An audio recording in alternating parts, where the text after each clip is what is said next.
We're ready to move forward to your questions now. Thank you. So yes, Haylie brought in some wonderful questions. Well, these were questions we gave her, but... Okay, thank you. Can you tell me who I'm speaking with? We are benevolent collective beings that are here to share with you, well, we would say stories, but they aren't really stories, because in your world, stories have a narrative and dialogue and a place they begin and end. Mm-hmm. And these are the stories that are wrapped up in forever, and they are the now that never ends. Thank you. So the first question that is written on this paper is, can you tell us some things about here, these times, how these times are preparing us for the future new earth or new age? Yes, we are preparing a download. Okay. These times are an essential period. It feels like strain and difficulty for many people, but it is the fragmenting and the breaking apart of the chrysalis so that the butterfly can expand its wings and come forth as something new. And we believe that the butterfly is a good representation for the description that we're offering, because the butterfly holds within it everything that was worth retaining from the caterpillar, but it also has within it all the new that the caterpillar could not even imagine. Do you think that a caterpillar sitting on a branch or a leaf ever looks up at the sky and thinks, one day I'll be a butterfly and I'll fly and I'll see everything from a different perspective? Hardly so. A caterpillar cannot imagine how it would feel to spread its wings, because it's completely bound to the motion it makes across the limbs and to the way that its sticky little feet attach it to the ground. And so it doesn't have the same perspective. Is a caterpillar evil? Hardly so. No, a caterpillar is just a stage. It's a stage in the journey. And so the age that you are in now is the age of the butterfly, if we so would be inclined to be this poetic. It's the age of looking at things from a higher or different view.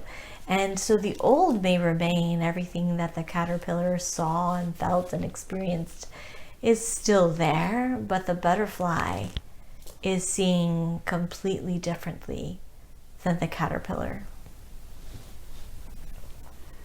Okay. And we would say more. So for the preparation of the new age, and we use the term new age for lack of a better one, because new age signifies a changing and a shift, but really in line with the identification you mentioned earlier of the stackings of different realms one upon another. It's a shifting into a realm that has been a potential for a very long time. In fact, with time non-existence, it already was existing. It's just receiving a higher and deeper resonance of more beingness. And that is where you are shifting to. So rather than being new or being known as the new, it is in fact just a different presence, a different, we'll say, dimension. And so many of these words that have come into common usage, like new age, dimension, spirit beings, they don't really represent how we understand ourselves or this space, but we will use them because they are what you understand. We're ready for the next question.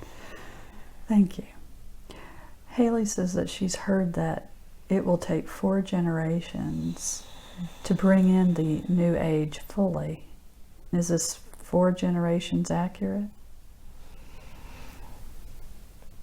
And she is meaning which generation is number 1 for the beginning of the new age. And it's a great question, because in the spirit realm, these generations are calculated quite differently.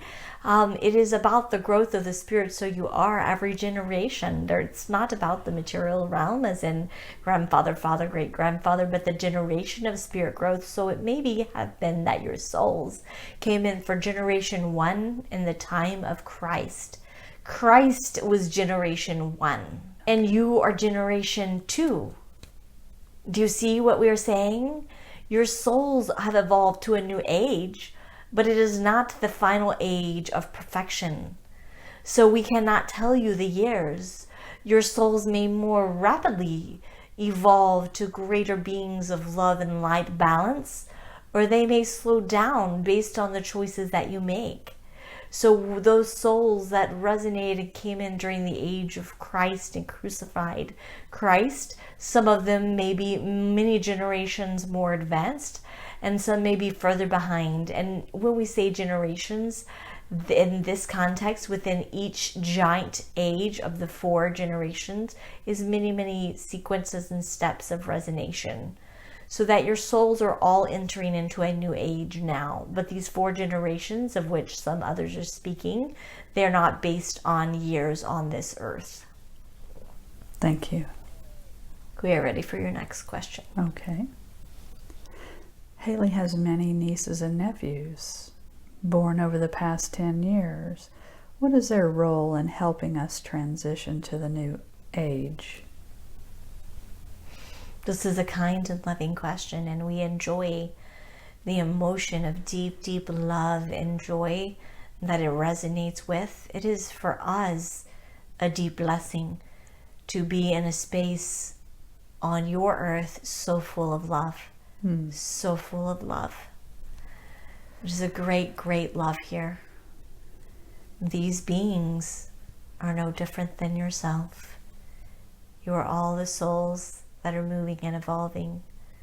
And their purpose on this earth is just simply to be on the journey in the same way that you are.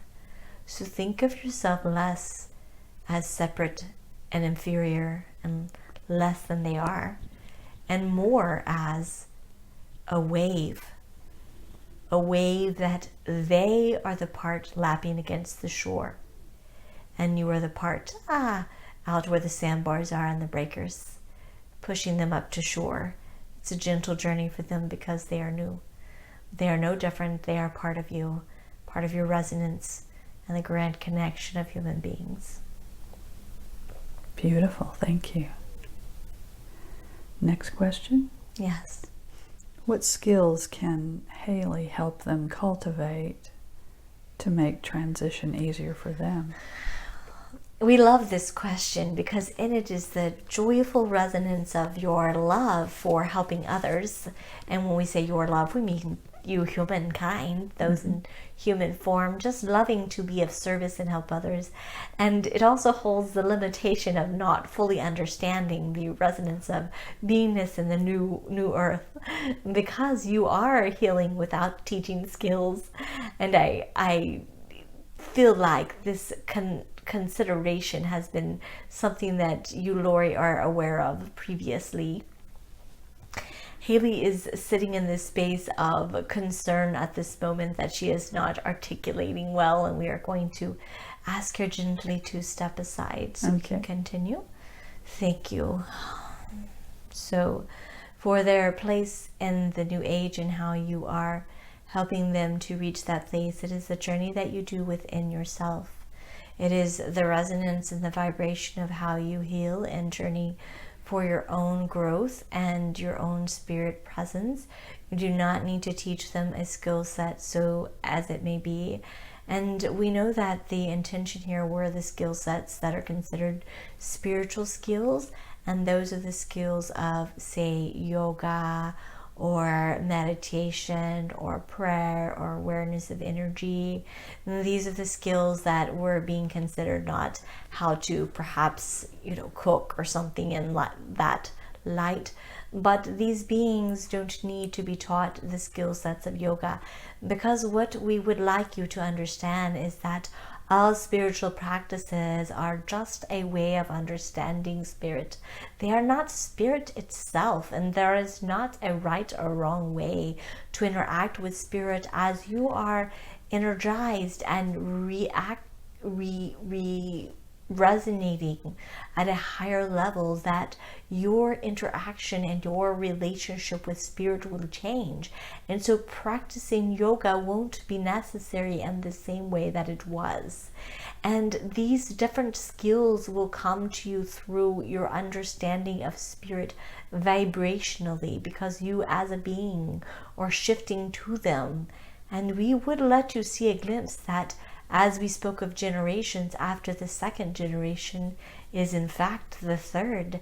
And the third generation, you can't imagine, as the caterpillar cannot imagine the butterfly, and the butterfly cannot imagine what is above the butterfly.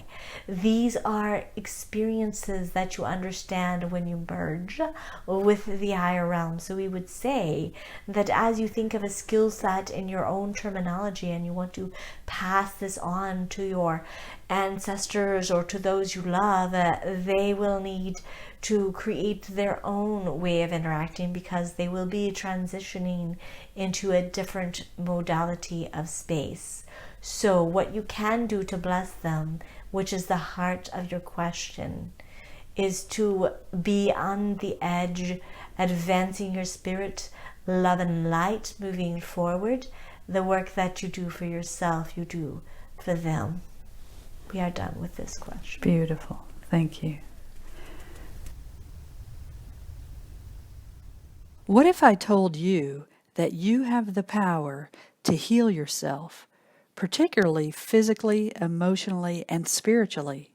Would you like to heal the past and brighten your now and your future using QHHT, a technique developed by Dolores Cannon?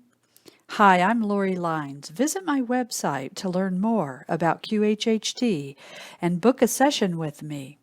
I'm so looking forward to connecting with you as we discover together transcendence and healing for your highest good.